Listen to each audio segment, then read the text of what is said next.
अध्याय 8 अक्षर ब्रह्मा योग। नमस्ते दोस्तों, भगवद गीता की इस ज्ञानवर्धक श्रृंखला में आपका स्वागत है। पिछले अध्याय में हमने भगवान कृष्ण के परम स्वरूप और उनकी व्यापकता को समझा। लेकिन क्या आपने कभी सोचा है कि जीवन और मृत्यु का रहस्य क्या है? मरने के बाद हमारी आत्मा का क्या होता है और कैसे हम मृत्यु के भय को पार कर सकते हैं? आज हम भगवद गीता के 8वें अध्याय अक्षर ब्रह्मा योग की बात करेंगे। ये अध्याय ब्रह्मा, आत्मा, कर्म और मृत्यु के समय की स्थिति के गहन रहस्यों को उजागर करता है। यह आपको सिखाएगा कि कैसे मृत्यु से पहले ही आप अपने जीवन को सार्थक बना सकते हैं, ताकि अंत समय में शांति और मुक्ति प्राप्त हो। अध्याय का सार। 8वें अध्याय की शुरुआत में अर्जुन भगवान कृष्ण से कुछ महत्वपूर्ण प्रश्न पूछते हैं। ब्रह्मा क्या है? अध्यात्म क्या है? कर्म क्या है? अधिभूत, अधिदैव और अधियज्ञ क्या है? और मृत्यु के समय भगवान को कैसे जाना जा सकता है? भगवान कृष्ण इन सभी प्रश्नों का विस्तार से उत्तर देते हैं। ब्रह्मा, वेदों में जिसे अक्षर कहा गया है, जो अविनाशी है, वही परब्रह्म है। अध्यात्म, जीव का अपना स्वरूप, यानी आत्मा को अध्यात्म कहते हैं।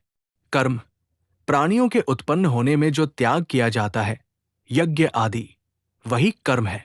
अधिभूत, ये नश्वर भौतिक शरीर और सभी भौतिक पदार्थ है। अधिदैव, समस्त देवताओं का जो नियंता है, वो परम पुरुष परमात्मा ही अधिदैव है। अधियज्ञ, सभी यज्ञों का भोक्ता और प्रेरक भी स्वयं भगवान ही है। इस अध्याय का सबसे महत्वपूर्ण संदेश मृत्यु के समय की चेतना पर है। कृष्ण कहते हैं कि मनुष्य मृत्यु के समय जिस भाव का स्मरण करता हुआ शरीर छोड़ता है, वो उसी भाव को प्राप्त होता है। इसलिए वे हमेशा उन्हें परमात्मा को याद रखने और उनके नाम का जाप करने की सलाह देते हैं, खासकर अंत समय में। कृष्ण विभिन्न मार्गों का भी वर्णन करते हैं जिनसे आत्मा मृत्यु के बाद जाती है।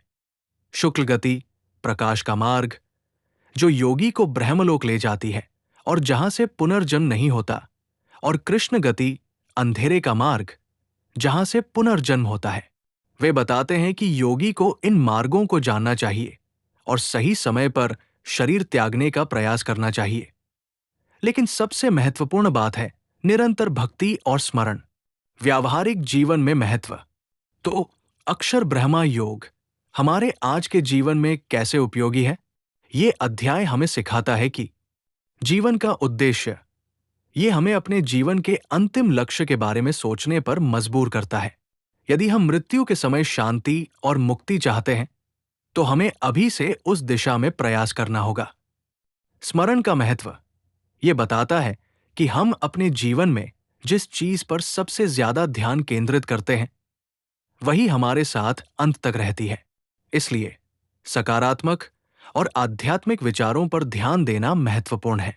मृत्यु का भय कम करना, जब हम आत्मा की अमरता और मृत्यु के बाद के मार्गों को समझते हैं, तो मृत्यु का अनावश्यक भय कम होता है। ये हमें जीवन को अधिक शांति और स्वीकार्यता के साथ जीने में मदद करता है। वर्तमान में जीना, भले ही अध्याय मृत्यु की बात करता है, ये हमें सिखाता है कि अपने हर कर्म को सावधानी और चेतना के साथ करें, क्योंकि हमारा हर कर्म और विचार हमारे भविष्य को आकार देता है। भक्ति और समर्पण, ये अध्याय हमें भगवान के प्रति निरंतर भक्ति और समर्पण के महत्व पर जोर देता है, जो हमें जीवन और मृत्यु दोनों में सर्वोच्च आश्रय प्रदान करता है। ये अध्याय हमें जीवन के सबसे बड़े रहस्य मृत्यु को समझने और उससे परे जाने का मार्ग दिखाता है। निष्कर्ष और अगला अध्याय। तो दोस्तों, अक्षर ब्रह्मा योग हमें सिखाता है कि जीवन केवल भौतिक नहीं है और हमारा अंत समय हमारे पूरे जीवन के सार का परिणाम है। यह हमें बताता है कि कैसे हम अपने जीवन को सार्थक बना सकते हैं, ताकि मृत्यु हमारे लिए भय का नहीं, बल्कि मुक्ति का द्वार बने। अगले वीडियो में हम गीता के 9वें अध्याय राजविद्या राजगुह्य योग की बात करेंगे, जहां भगवान कृष्ण अपने सबसे गोपनीय ज्ञान को प्रकट करेंगे, जो सभी ज्ञानों में श्रेष्ठ है। अगर आपको यह वीडियो पसंद आया, तो इसे लाइक करें, अपने दोस्तों के साथ शेयर करें और हमारे चैनल को सब्सक्राइब करना न भूलें। मिलते हैं अगले अध्याय में। जय श्री कृष्णा।